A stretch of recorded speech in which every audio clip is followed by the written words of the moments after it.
Shalom. Sekali lagi katakan shalom. Haleluya, puji nama Tuhan. Kita sudah memasuki di minggu pertama di bulan kelima pada tahun ini.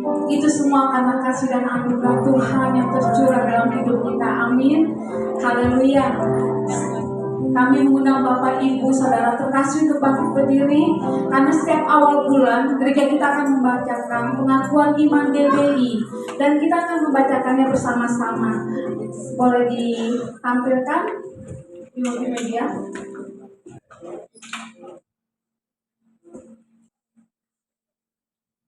Aku percaya bahwa Alkitab adalah firman Allah, Allah yang esa, itu Tritunggal adanya.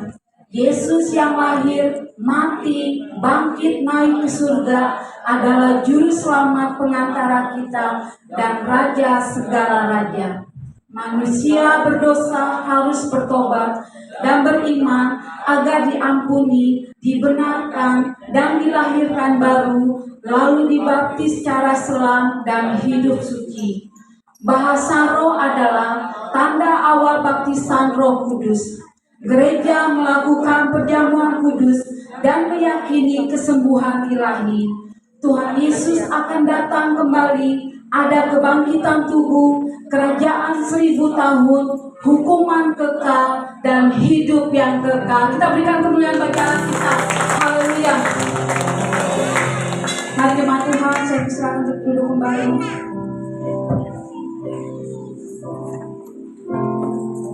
Kami mengasihi-Mu Tuhan lebih dari segalanya dalam dunia ini Tuhan. Sebab Engkau telah mau berkorban bagi kami Tuhan. Terima kasih Tuhan Yesus. Ku mengasihi-Mu Yesus, Kau perlindungan bagiku.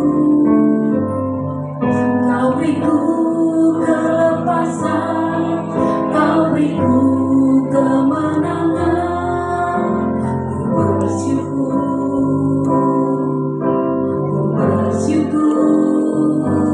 padamu. Katakan lebih sungguh lagi.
Kami sembah Engkau Tuhan. Mari jemaat Tuhan sedang bangkit berdiri. Mari katakan Hosana bagimu. Hosana bagimu di tempat yang maha banyak. Sungguh Yesus kita kaya. Katakan Hosana bagimu Tuhan. Hosana bagimu di tempat yang maha tinggi. Hosana bagimu Yesus kita bangsa hidup. Ku memujimu selalu, ku sembah Kau selamanya. Sungguh Yesus kita padamu. Sungguh Yesus cinta padamu. Kami mampu katakan, sungguh Yesus cinta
Bersamamu ya Tuhan, kami sanggup berjalan Tuhan, sebab kami percaya Kau tidak pernah meninggalkan kami sendirian Tuhan.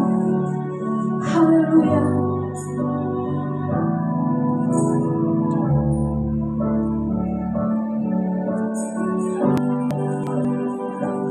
Bersamamu ya Tuhan, aku sanggup berjalan.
Saya rindu sekali kita memberikan jabat tangan dan senyum termanis kita ya, sebanyak-banyaknya. Haleluya.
sukacita penuh di dalam Tuhan. Haleluya.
Tiba saatnya kita akan mendengarkan firman Tuhan.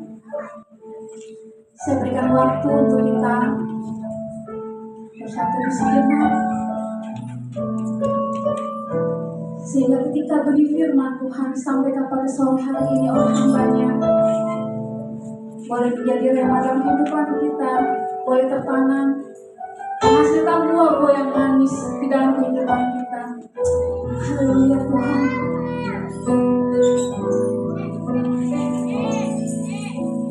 Saat masuk ke hadirat-Mu, ku tersungkur dan sembah,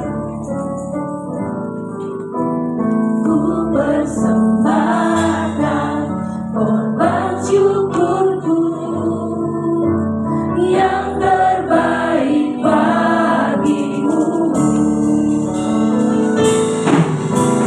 Saat masuk ke hadirat-Mu, Kami bersyukur Tuhan, ku tersungkur dan sembah,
kasih kami sungguh merasakan kebaikan itu. Bahkan Kau telah datang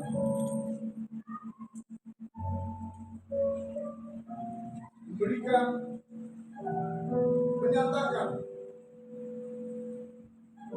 kasih-Mu,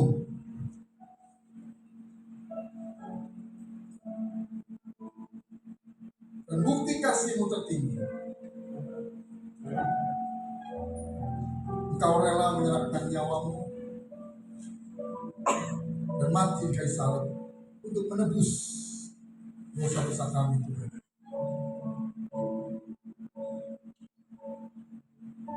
Dan Kau menyatakan diri-Mu sebagai Bapa, Bapa yang memperhatikan anak-anak-Mu, Bapa yang peduli akan anak-anak, Bapa yang memelihara, menjaga, melindungi anak-anak-Mu, Bapa yang memberkati anak-anak-Nya. Terima kasih Tuhan. Nah, sebentar kami mau mendengarkan firman yang mau belajar supaya kami semakin mengerti akan kehendak dan rencana-Mu dalam hidup kami, semakin mengerti kasih-Mu, sehingga kami dapat membagikan kasih-Mu pada semua orang, terutama pada keluarga kami, sanak saudara kami, saudara kami seiman. Berbicara pada kami ya Tuhan. Demi nama Yesus berdoa dan mengucap syukur. Haleluya. Amin. Shalom. Saudara yang dikasihi.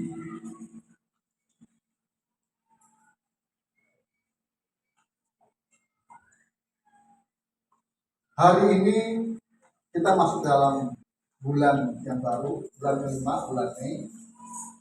Dan kita awali dengan perjamuan kudus yang sebentar akan kita terima Tuhan. Dan juga tema besar dari bulan ini adalah tentang keluarga.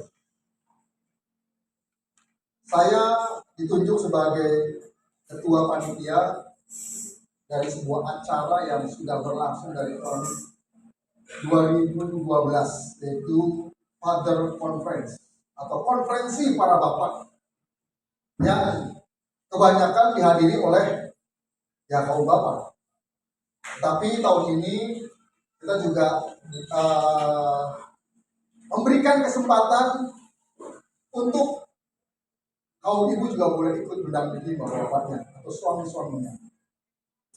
Itu nanti acara tanggal 12 Juni, memang hari kerja, hari Kamis, karena memang semua pembicara dan yang diharapkan bisa hadir adalah para pemimpin, yaitu gembala-gembala dan ya bapak-bapak lah. Nah, ada satu hal yang menarik, yaitu ketika kami menentukan pembicara, ya kami juga mencari narasumber untuk menjadi saksian. Jadi kami cari orang-orang yang memang berkompeten di bidangnya, memang orang-orang yang terbukti dan teruji bahwa memang orang ini pantas untuk menyampaikan pengajaran mengenai fathering atau pembapaan.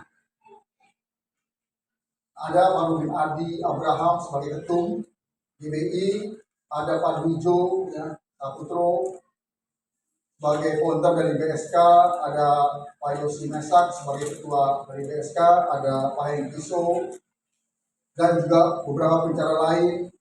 Dan yang menarik adalah ada dua pembicara dari Singapura, dua orang pembicara dari Singapura, yang mereka memang fokus di bidangnya untuk ngurusin tentang keluarga dan secara spesifik tentang fathering atau pembapaan. Jadi tugasnya adalah ngurusin keluarga dan ngurusin bapak-bapak, suami-suami. Itu di Singapura. Dan luar biasanya pemerintah Singapura juga fokus concern dalam hal ini. Jadi di Singapura, di pemerintahannya ada bidang yang ngurusin keluarga dan secara spesifik bidang untuk ngurusin bapak-bapak. Dan pemerintah mengeluarkan dana, menyiapkan dana, memberikan dana yang cukup besar supaya bidang ini berjalan dengan maksimal. Jadi pemerintah Singapura fokus concern dalam hal keluarga dan juga bapak. Jadi ada bidang keluarga, ada bidang bapak. Nah, orang inilah yang mengepalai bidang keluarga dan bidang bapak ini akan kita undang. Singapura demikian fokus concern dalam hal keluarga. Nah, tetapi bukan berarti di Singapura tidak ada masalah keluarga. Bukan berarti di Singapura tidak ada bapak-bapak yang bermasalah. Kenyataannya masih ada keluarga yang bermasalah atau masalah keluarga, bapak-bapak yang bermasalah atau masalah bapak-bapak. Padahal sudah sedemikian mereka fokus dan concern. Artinya apa? Artinya begini, kalau mereka saja yang sudah fokus concern ngurusin hal ini masih terjadi masalah, bagaimana dengan negara, bagaimana dengan gereja yang tidak fokus ngurusin dalam hal ini? Makanya nggak heran, banyak keluarga-keluarga di Indonesia dan terutama di gereja, banyak keluarga Kristen yang masih bermasalah dan banyak bermasalah. Artinya banyak bermasalah, masalahnya banyak dan banyak keluarga yang bermasalah. Dan juga masalahnya tuh semakin besar. Ya kalau kita lihat di TV, di berita-berita, wah masalahnya sudah sedemikian mengerikan. Ada seorang bapak kandung, dan maaf, memperkosa menghamili anak kandungnya, anak perempuannya. Tentu anak perempuan yang barang laki-laki ya. Anak laki-laki nggak mungkin hamil. Itu kan sudah gila. Masalah sudah sedemikian pelik. Nah, hari ini khusus saya akan berkhotbah dengan tema peran ayah Kristen. Peran ayah Kristen sesuai dengan firman Tuhan. Bagi bapak-bapaknya ini penting dan memang ini ditujukan firman yang juga untuk bapak-bapak dan juga suami-suami dan juga laki-laki yang ada di sini. Kalau buat ibu-ibunya, dengarkan baik-baik, simak, pelajari. Kenapa? Karena nanti dapat pengertian. Dibukakan pemikirannya. Kita buka firman Tuhan dari Maleakhi 4 ayat 1 sampai 6. Maleakhi 4 ayat 1 sampai 6. Tadi di Roksimas saya baca sendiri firmannya, ayatnya. Memang cuma sedikit tapi agak panjang. Di sini saya minta kita bergantian. Tapi khususnya bapak-bapaknya, ibunya dengerin aja. Ya, kita mau lihat bapaknya percaya diri nggak baca ayat ini. Saya baca ayat 1, bapak-bapaknya ayat 2, saya 3, bapaknya ayat 4, saya 5, bapaknya ayat 6. Judul perikopnya adalah hari Tuhan. Demikian firman Tuhan, Maleakhi 4 ayat 1, bahwa sesungguhnya hari itu datang, menyala seperti perapian. Maka semua orang gegabah dan setiap orang yang berbuat fasik menjadi seperti jerami dan akan terbakar oleh hari yang datang itu. Firman Tuhan semesta alam, sampai tidak ditinggalkannya akar dan cabang mereka. Silakan.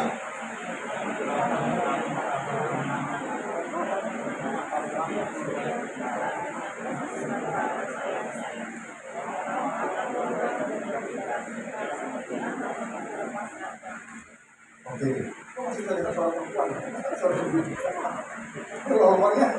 Soalnya mendem. Ayo, bapak percaya diri, ya. Jangan kalah sama ibunya. Walaupun di rumah juga suka kalah ya. Atau suka mengalah. Saya belain. Ayat ketiga begini. Kamu akan menginjak-injak orang fasik sebab mereka akan menjadi abu di bawah telapak kakimu pada hari yang kusiapkan itu. Firman Tuhan semesta alam. Silakan.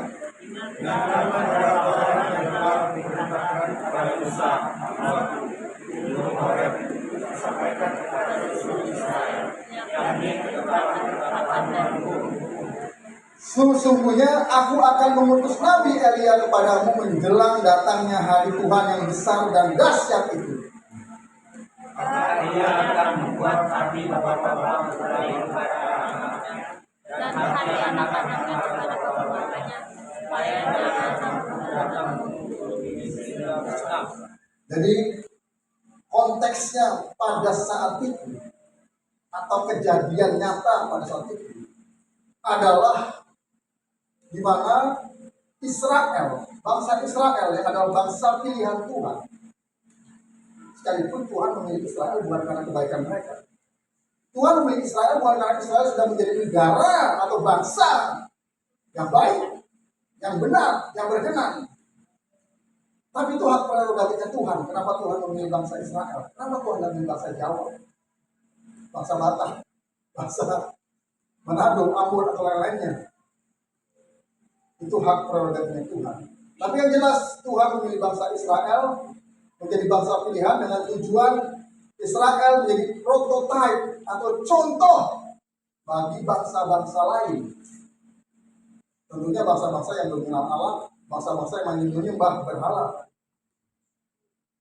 Tetapi sekian tahun, ribuan tahun dari turun-temurun, ternyata bangsa Israel gagal memenuhi kehendak Tuhan.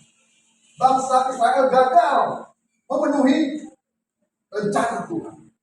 Dan akhirnya perjanjian lama diakhiri oleh kitab Maleakhi, di mana Tuhan menunjukkan kemarahannya kepada bangsa Israel. Dan sampai setelah kitab Maleakhi, Tuhan tidak pernah berbicara lagi pada bangsa Israel selama kurang lebih 400 tahun. Sampai perjanjian baru dimulai. Kenapa Tuhan marah dan tidak berkenan dan meninggalkan atau mendiamkan bangsa Israel? Tidak ngomong lagi. Karena ayat 4 berkata begini. Ingatlah kepada Taurat yang telah kuperintahkan kepada Musa hambaku di Gunung Horeb untuk disampaikan kepada seluruh Israel, yakni ketetapan dan hukum-hukum. Ingatlah.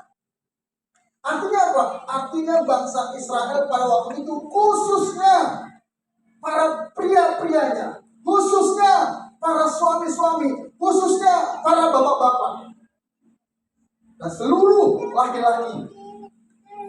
Dan bahkan sampai pada para imam-imam, mereka lupa. Mereka meninggalkan hukum Taurat dan hukum-hukum atau ketetapan Allah. Artinya apa? Mereka mengalami degradasi atau penurunan kerohanian, merosot kerohanian. Dan akibat degradasi kerohanian atau penurunan kualitas kerohanian, artinya mereka sudah melupakan Tuhan, artinya mereka sudah meninggalkan Tuhan, artinya mereka sudah tidak peduli lagi pada Tuhan. Akibatnya apa? Terjadi degradasi atau penurunan moral. Moral mereka anjlok. Ya pasti. Kalau terjadi penurunan dari kualitas kerohanian seseorang, pasti juga akan mempengaruhi kualitas moral seseorang. Karena kualitas kerohanian pasti berdampak dengan kualitas moral seseorang.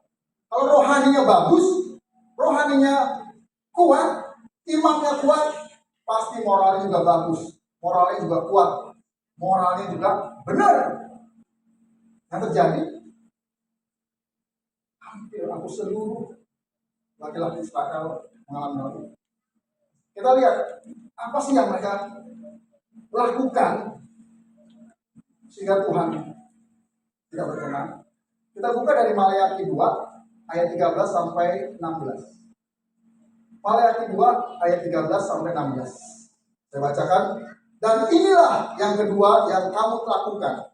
Kamu menutupi mezbah Tuhan dengan air mata, dengan tangisan dan rintihan, oleh karena ia atau Tuhan tidak lagi berpaling kepada persembahan atau tidak berkenan kepada persembahan dan tidak berkenan menerimanya dari tanganmu.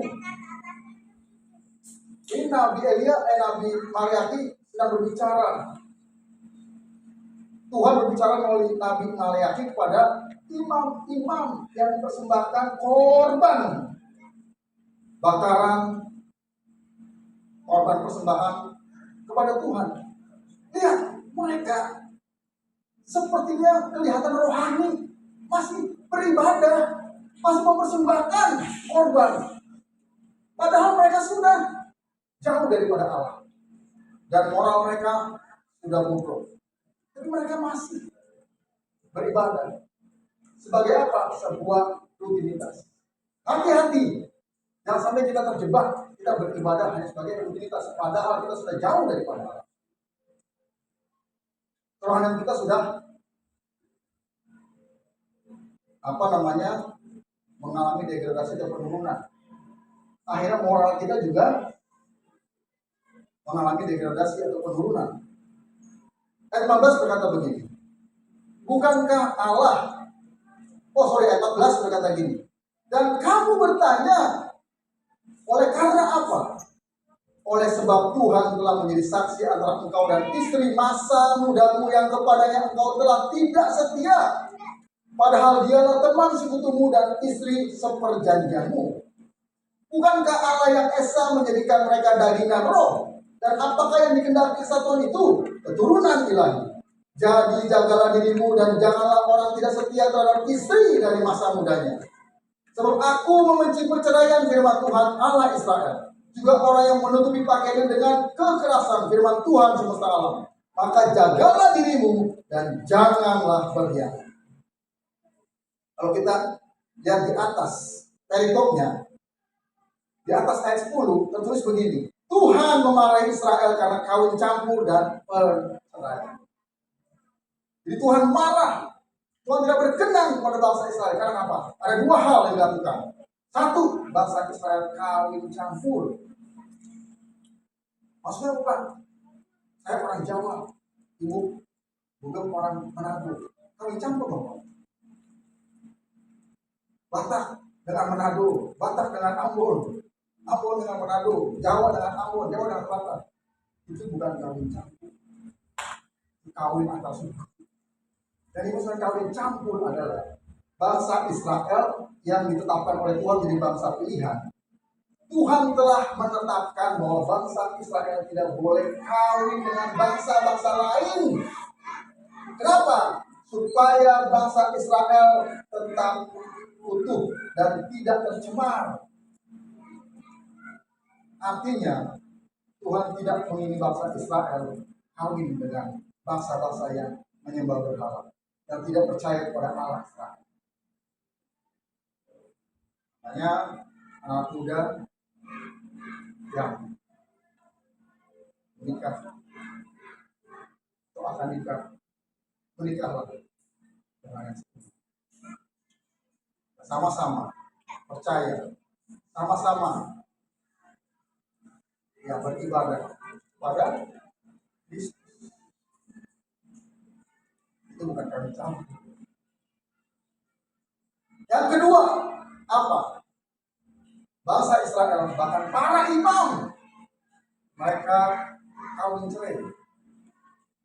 Mereka meninggalkan istri masa mudanya, bukan istri mudanya.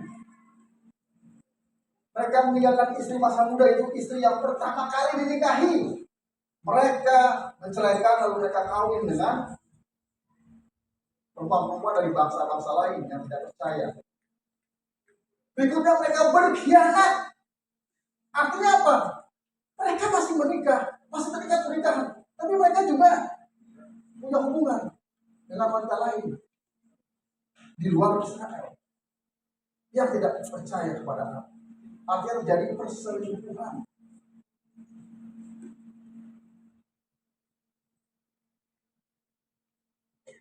Makanya Tuhan ingat, ketika kerohanian mengalami penurunan, merosot,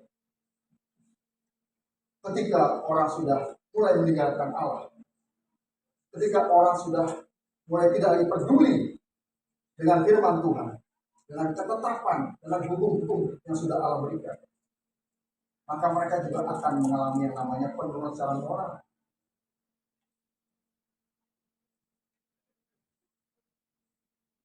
Dan itu terjadi. Nah, bagaimana dengan hari ini? Ya, kita seringkali mendengar, kita seringkali menyaksikan, atau bahkan ada yang mengalami hal ini. Di mana suami-suami itu tidak lagi setia. Di mana bapak-bapak menyakiti hati anak-anak. Yang jadi korban siapa? Anak-anak, istri dan anak-anak. Gara-gara atau karena laki-laki, karena suami, karena bapak tidak berperan dengan baik karena dia sudah jauh dari Tuhan, maka yang jadi korban adalah istri dan anak-anak.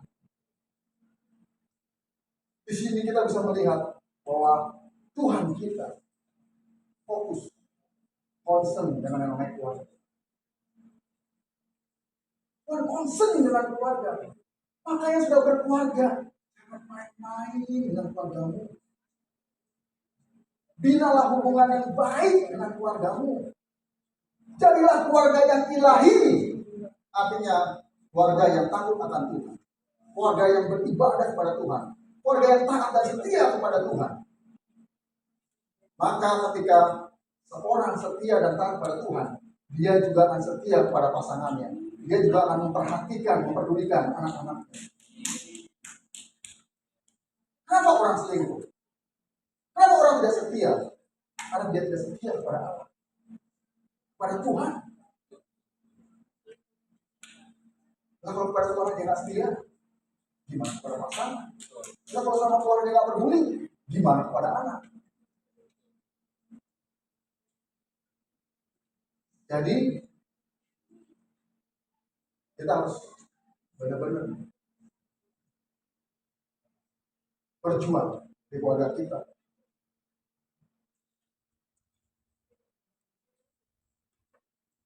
Akibatnya, terutama ketika seorang ayah, seorang suami tidak berperan sebagaimana mestinya. Seorang suami, seorang ayah jauh daripada Tuhan. Seorang suami, seorang ayah tidak peduli, tidak taat, tidak setia kepada Tuhan. Next. Peran dan fungsi Bapak tidak dipahami. Banyak laki-laki yang tidak mengerti peran dan fungsinya sebagai Bapa dalam keluarga. Tuhan mengangkat, Tuhan menetapkan dirinya sebagai Bapa kepada umatnya. Makanya kita, orang Kristen yang percaya menerima Kristus, Kristus dan Bapa adalah satu.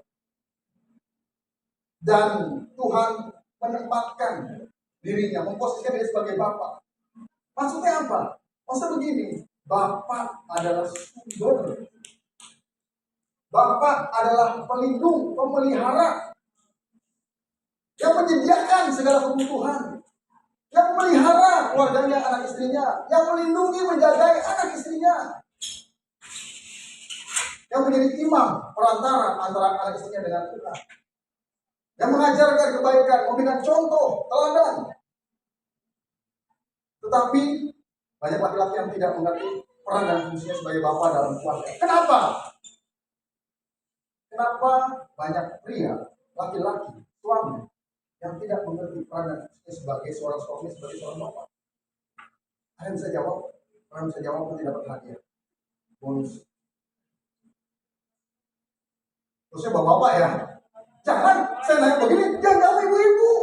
Waduh, ini kembalikan perasaan ini. Ibu-ibu lebih ngerti peran dan fungsi bapak daripada suami-suami. Wah, gawat nih. Kenapa sih banyak pria suami tidak mengerti peran dan fungsi sebagai bapak? Karena kita ini termasuk saya, Kita laki-laki tidak pernah diajarkan oleh bapak kita bagaimana menjadi suami dan bapak yang baik. Siapa yang di sini pernah diajari oleh bapak menjadi suami dan bapak yang baik? Ada nggak? Saya sudah puluhan, bahkan mungkin 100 kali lebih bertanya. Setiap kali saya mengajar BSK, Bapak Sepanjang Kehidupan, saya tanya pada hadirin yang hadir. Itu seribuan orang. Nggak ada satu pun yang menjawab, Pak, saya pernah diajarkan oleh bapak saya menjadi suami dan bapak yang baik. Kenapa bapak-bapak kita, kami ini, saya mewakili suami-suami, mewakili bapak, mewakili pria, tidak pernah mengajarkan bagaimana menjadi suami dan bapak yang baik. Karena bapak kita nggak pernah diajari oleh bapaknya, oleh kakek kita menjadi bapak, suami yang baik. Kenapa? Karena kakek kita, bapaknya bapak kita nggak pernah diajari oleh bapaknya. Panjang kan? Artinya turun menurun, tidak pernah ada pelajaran ini. Nah, saya bukan lagi, ada pernah diajarin di bapak di suami yang baik. Nah, sini, dengerin. Kamu sudah mulai dewasa dan kamu akan menikah. Dengerin kata-kata bapak. Bapak mau ajarin kamu jadi suami yang baik. Bapak mau ajarin kamu sebagai bapak yang baik. Di belakang, pastinya bilang, bohong. Karena ternyata tidak berfungsi bapak yang baik. Tapi sekarang, nah, ibu-ibu yang mendengar, istri-istri yang mendengar firman Tuhan hari ini, jadi mengerti, pahami suamimu dan anak-anak, mengertilah, pahami bapakmu. Kenapa suamimu begitu? Kenapa suamimu bermasalah? Kenapa suamimu sering bikin masalah? Kenapa bapakmu bermasalah? Kenapa bapakmu sering bikin masalah? Karena suamimu, bapakmu tidak pernah diajari jadi bapak yang baik, jadi suami yang baik oleh bapaknya. Jadi, yang salah kakek dong, opa. Opamu juga nggak pernah diajarin. Yang salah mana? Yang salah dari dulu. Tapi hari ini, ketika saya memberikan firman Tuhan ini, saya mau mulai hari ini kita putuskan mata rantai ini. Supaya apa? Supaya laki-laki, suami dan bapak mengerti peran dan fungsinya dengan baik. Seperti apa yang Tuhan mau. Akibatnya ia atau seorang suami, seorang bapak tidak dapat berperan secara benar dan menyebabkan masalah dalam keluarga. Seorang suami, seorang bapak yang harusnya menjadi problem solver atau pemecah masalah. Ketika istrinya punya masalah, suami berkata, tenang. Cerita, apa masalah? Dosa tak? Ada saya di sampingnya. Ada saya yang siap memberikan solusi bagi masalah. Apa masalahnya? Uang belanja kurang. Wah, kalau itu saya bisa solusi. Tapi banyak masalah terjadi. Suami-suami tidak mengerti. Anak-anak punya masalah. Ada nggak bapaknya datang? Nak, sini nak, cerita masalah kamu apa? Oke, papa bantu masalah kamu apa? Begini jalan keluarnya. Tenang, jangan takut.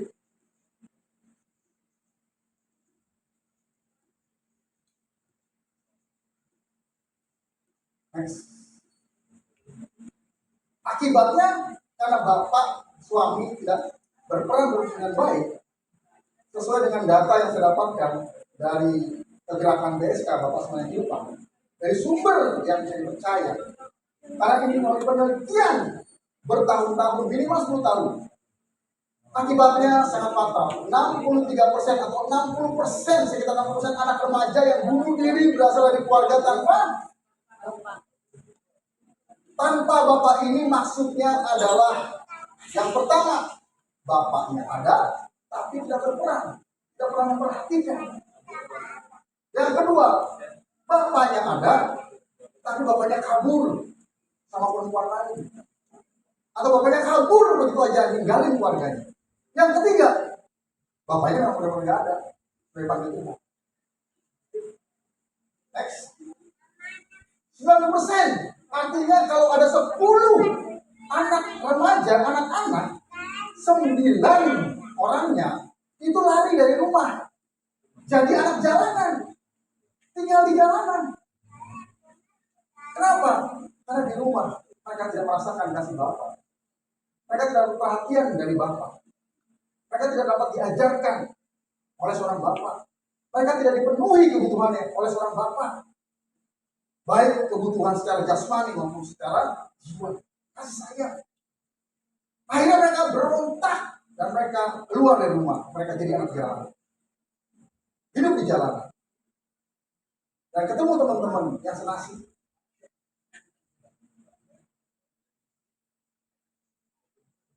Akhirnya mereka bentuk geng yang namanya geng Anjar. Apa geng Anjar? Anak jalanan. Next. 80% remaja yang dipenjara berasal dari keluarga tanpa bapak, 2 kali lebih tinggi dari angka rata-rata nasional. Jadi pernah disurvei selama bertahun-tahun, minimal 10 tahun, ke penjara-penjara, masuk ke penjara. Ditanya, kenapa kamu masuk penjara? Karena saya mencuri, karena saya merampok, karena saya membunuh, karena saya membinasakan. Karena saya narkoba, karena saya memperkosa, karena saya begini. Kenapa kamu kan gitu? Karena nggak ada yang ngajarin saya. Nggak ada yang menasehati saya. Nggak ada yang memberikan contoh kepada saya. Ada yang peduli sama saya. Next. 80% pemerkosa yang dilatar belakangi kemarahan berasal dari keluarga tanpa bapak. Karena marah. Ada mereka berbuat demikian. Next. 80% anak dan remaja dengan penyimpangan tingkah laku berasal dari keluarga tanpa bapak. Kalau anak pria dan anak perempuan tidak mengalami kasih bapak, tidak ada perhatian, tidak ada pendidikan, pengajaran, perlindungan, pemeliharaan dari bapak, mereka bisa dan sangat bisa memiliki perilaku yang menyimpang. Apa itu perilaku menyimpang? Ya, mudah marah, kalau emosi meledak-ledak, tak bisa menahan diri. Apa penyimpangan? Ya, lari ke hal-hal yang sifatnya aktivitas seks. Apalagi? Ya banyak gangguan jiwa. Karena tidak terpenuhi. Next. 70% penghuni panti rehabilitasi kenakalan remaja berasal dari keluarga tanpa bapak. Nah tadi yang 80% itu 70%-nya ada di panti rehab. Kenapa? Karena mereka mengalami yang namanya gangguan perilaku. Akibatnya mereka narkoba, atau mereka begini, begitu. Dan akhirnya mereka masuk ke panti rehabilitasi. Dan belum tentu mereka sembuh. Kenapa? Karena penyebab utamanya mereka tidak memiliki bapak yang berperan dengan baik. Di panti asuhan mereka nggak menemukan. Keluar dari panti asuhan, dia balik lagi. Panti rehabilitasi. Karena mereka berbuat lagi. Orang nggak ada bapaknya. Next. Remaja wanita tanpa bapak, artinya bapaknya tidak berperan, bapaknya tidak mendidik, mengajar, menjaga, memelihara, melindungi. 3 kali lebih banyak melakukan hubungan seksual sebelum usia 15 tahun. Kelompok tersebut 5 kali lebih banyak yang menjadi ibu pada waktu usia remaja. Hamil sebelum nikah. Hamil remaja. Pernikahan dini. Dini bukan nama orang ya. Pasti remaja sudah menikah. Kenapa? Karena hamil duluan. Dan ada jadi ibu. Maka saya selalu memberikan nasihat, masukan kepada mereka yang sedang BPN, bimbingan pernikahan, mereka yang mau menikah 6 bulan lagi. Termasuk di sini orangnya tidak ada nih, Daniel Darmawan. Nanti bulan depan, bulan Juni dia akan ke BPN. Karena akan segera menikah. Saya spill dulu, orangnya ada. Saya mau pesan apa? Kalian harus mengundang baru mengandung. Jangan mengandung dulu baru mengundang. Ngerti ya? Jadi kalian harus mempertahankan ketulusan sama pacaran sampai tiba hari pemberkatan nikah kudus. Saya dan teman sama hari pacaran kamu menjaga. Paling-paling gitu.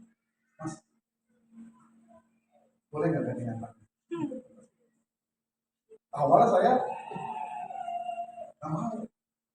Akhirnya gandengan. Dan saya merasa saya merasa tercemar. Saya ngomong ke Bapak Ibu Gembala gitu.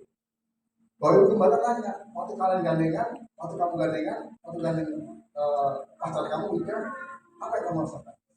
Saya merasa nggak nyaman, saya masih gitu. Udah bagus. Boleh gandengan kalau ada artinya. Ya, Bang Roma ya, boleh berganda kalau ada. Maksudnya apa? Kalau lagi nyebrang, bolehlah gandeng pacar kamu. Tapi kalau di mall ya kan, nggak perlu lah gandeng dari lantai 1, 2, 3, 4, 5, turun lagi 4, 3, 2, 1, naik lagi gitu kan. Kecuali nanti kalau ada suami istri. Kalau ke mall, suami gandeng istrinya. Ya kan? Supaya apa? Supaya nggak nyangkut. Mampir ke toko. Tunjuk ini, suaminya pusing, waduh gimana bayarnya ini. Next. Indikator utama terjadinya tindakan kekerasan dan pencurian di masyarakat adalah rumah tangga tanpa bapak. Saya sampaikan, orang Israel sampai hari ini punya sebuah statement yang menurut saya bagus. Itu sebagai satu peringatan. Statementnya begini, ketika orang tua, suami dan istri, bapak dan ibu tidak mengajar, mendidik anaknya dengan baik, maka dia sedang membesarkan seorang penjahat. Saya baca ini juga dan ngeri. Kalau orang tua tidak bisa mengajar dan mendidik anak-anaknya dengan baik. Pak, saya nggak terlalu banyak, saya nggak bisa menyekolahkan anak saya di sekolah yang bagus-bagus. Oke. Yang penting dia sekolah minimal sampai SMA. Kan bisa di sekolah negeri. Tapi di rumah itu paling utama. Orang tua mengajar dan mendidik. Mengajarkan firman Tuhan. Mendidik itu artinya memberikan contoh dan teladan dengan sikap, perbuatan, perkataan. Hingga anak-anak mencontoh. Next. Solusinya apa? Mengembalikan dan mengaktifkan peran pria dan ayah sebagai pendidik dan pengajar menjadi bapa sepanjang hidup. Kalau Tuhan sendiri menempatkan dirinya sebagai bapa pada kita, maka bapak-bapak juga harus bersikap, juga harus mengambil bagian, mengambil peran dan fungsinya sebagai bapak yang baik. Makanya untuk menjadi seorang bapak yang baik, harus bisa mengenal Bapa di surga dengan baik. Harus bisa merasakan kasih Bapa di surga dengan baik. Harus intim, dekat, melekat dengan Bapa di surga. Sehingga apa? Kita bisa mencontoh. Hai, suami-suami Bapak. Kita bisa mencontoh dari Bapa di surga bagaimana memperlakukan istri dan anak-anak sebagai Bapa yang baik. Akhir kata saya menyampaikan pada para ibu, para istri. Jadi kalau selama ini suamimu bermasalah, suamimu tidak berperan dengan baik, karena memang belum pernah diajarkan menjadi suami yang baik. Dan kalau ada anak-anak yang bapaknya tidak baik, kasar, bahkan juga mungkin kejam, mengertilah, maklum.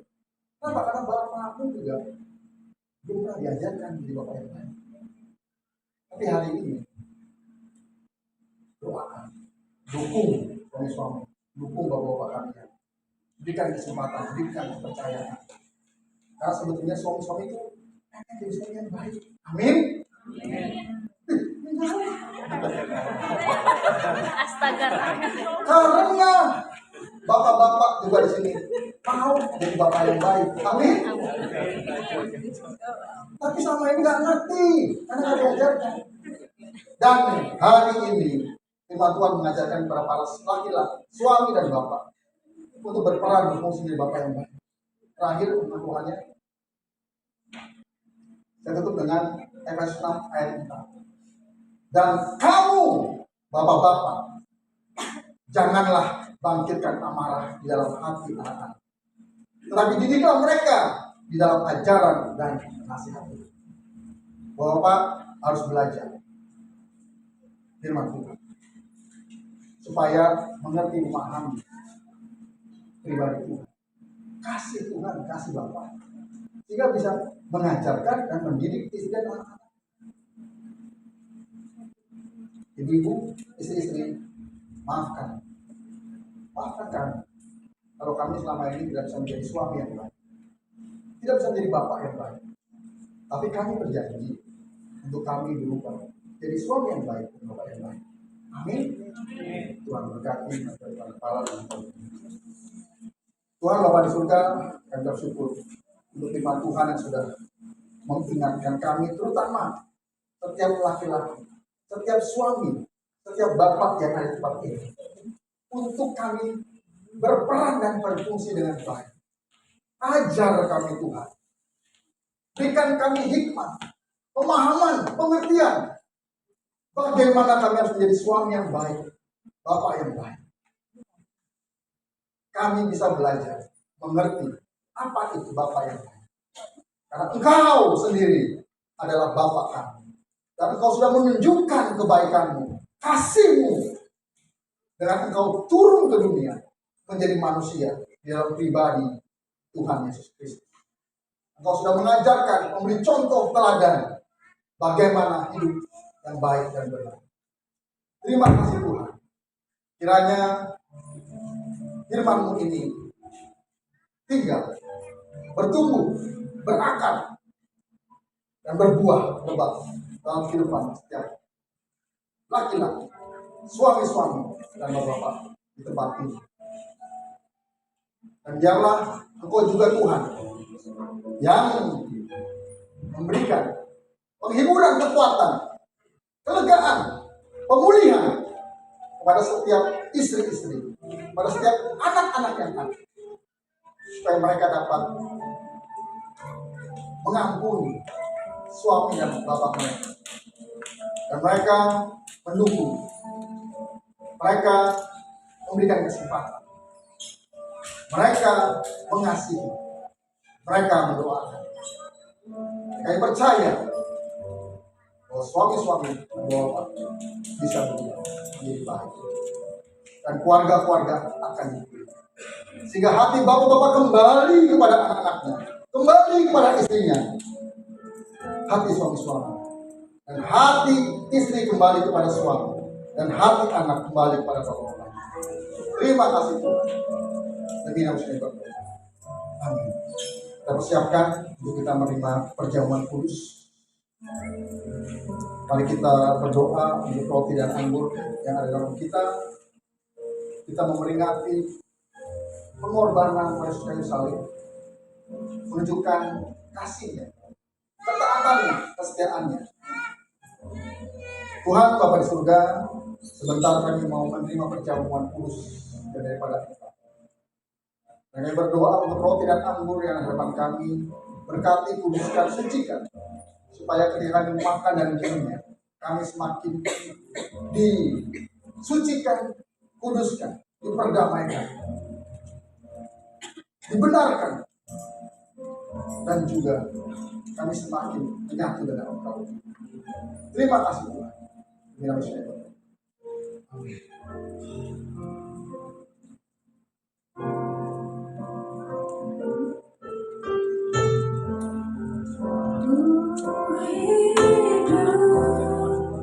Karena salibmu ku menang,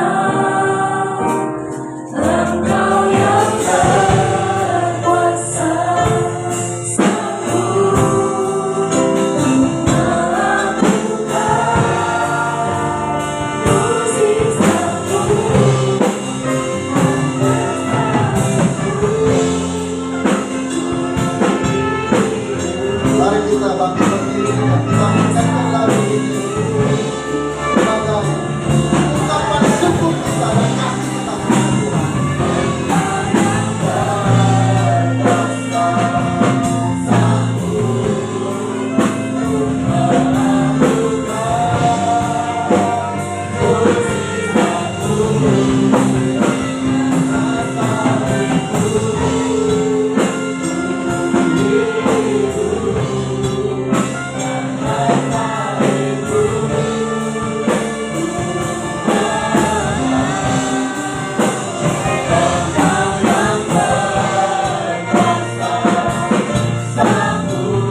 lambang dari tubuh Kristus melalui kepala kita.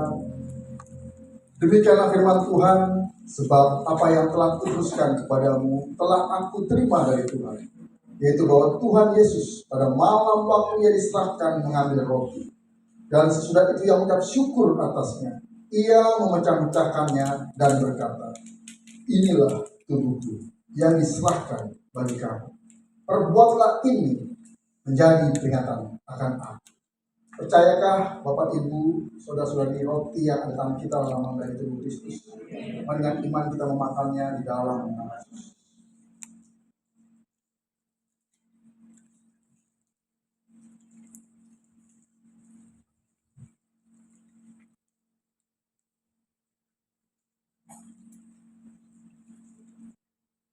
Mari kita mengangkat anggur yang lambang dari darah Kristus melalui kepala kita.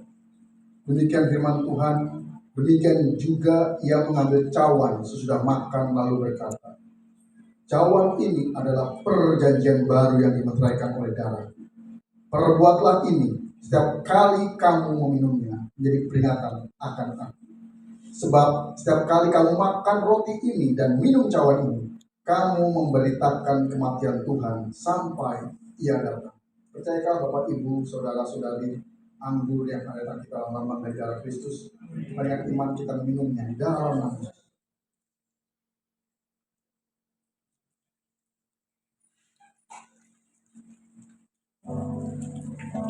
Mari kita bersyukur pada Tuhan.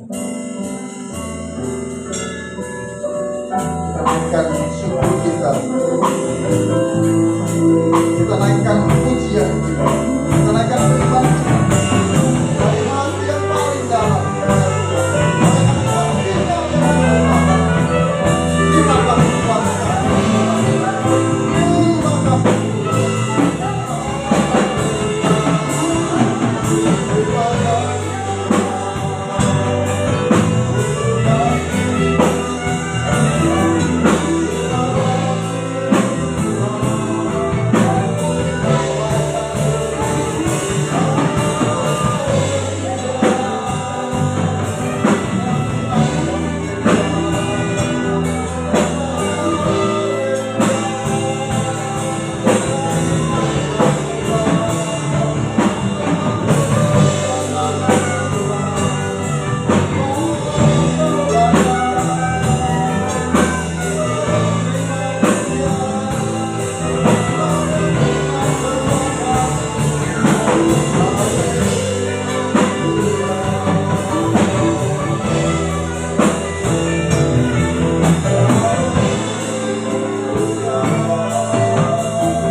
Rasa syukur kami, pujian beriman kami, karena kasih-Mu yang besar,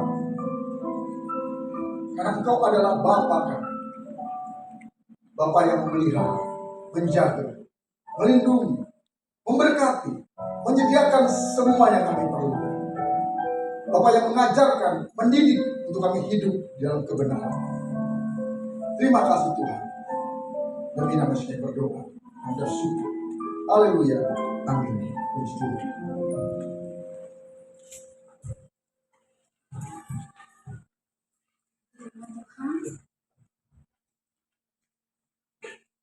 Saatnya kita akan memberikan persembahan. Mari saya berikan waktu untuk kita mempersiapkan, kita memberikan yang terbaik. Ya, nama Tuhan.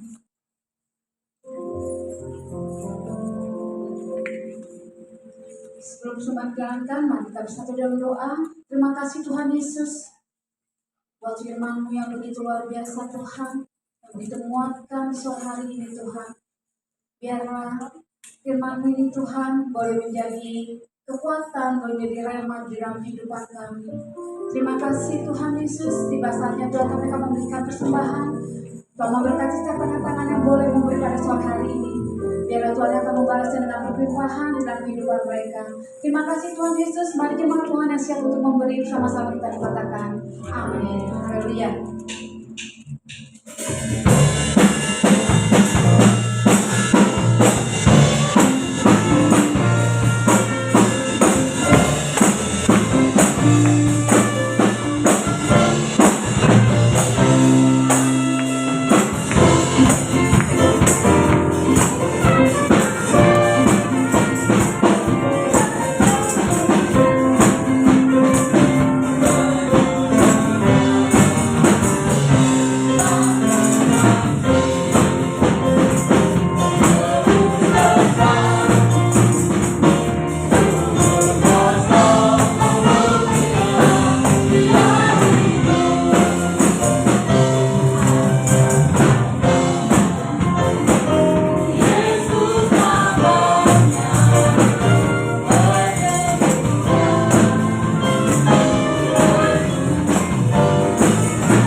Untuk ibadah Teens dan Youth akan diadakan di hari Sabtu depan di rumah Saudara Nata yang beralamat di Jalan Haji Ridi, Posyandu 51, nomor 67 Citayam. Yuk bagi yang merasa masih teens atau youth, yuk mari bersama-sama untuk datang di ibadah teens untuk kita sama-sama dikuatkan, bertumbuh bersama dengan teman-teman yang lainnya. Oke, mari kita akan akhiri ibadah kita. Jemaat Tuhan, saya undang kembali berdiri. Kerajaan datang lagi. Kita terjadi terlebih dahulu.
Doa yang diajarkan oleh Tuhan Yesus, mari kita bersatu di dalam doa.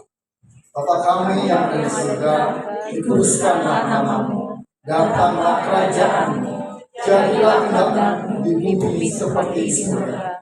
Berikanlah kami pada hari ini makanan kami yang secukupnya, dan ampunilah kami akan kesalahan kami, seperti kami juga mengampuni orang yang bersalah kepada kami.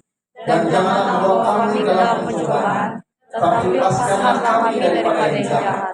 Karena Engkau yang mempunyai kerajaan dan kuasa dan kemuliaan sampai selama-lamanya. Amin. Bapak Ibu, saudara yang terkasih, ibadah kita sudah selesai. Dan sebelum kita kembali ke tempat kita masing-masing, kita berdamai dengan suami, dengan orang tua, dengan istri, dengan anak kita di rumah. Mari kita angkat hati dan tangan kita untuk berkat Tuhan pada saat ini. Diberkatilah hidupmu, diberkatilah keluargamu, diberkatilah sekolah, kuliah, pekerjaan, dan usahamu, diberkatilah pelayananmu. Apapun yang kau kerjakan dibuat berhasil oleh karena Tuhan dan bagi kemuliaan Tuhan. Anugerah yang melimpah dari Bapa di surga, kasih setia dari Tuhan kita Yesus Kristus, serta persekutuan manis, pertolongan, penghiburan, kekuatan, serta pimpinan dari Allah Roh Kudus kiranya menyertai kita hari ini sampai Tuhan Yesus datang untuk kedua kalinya. Terimalah berkat ini dan menjadilah berkat dimanapun kita berada. Yang percaya dan terima berkat, sama-sama kita katakan amin. Tuhan Yesus berkati. Selamat sore, selamat hari Minggu.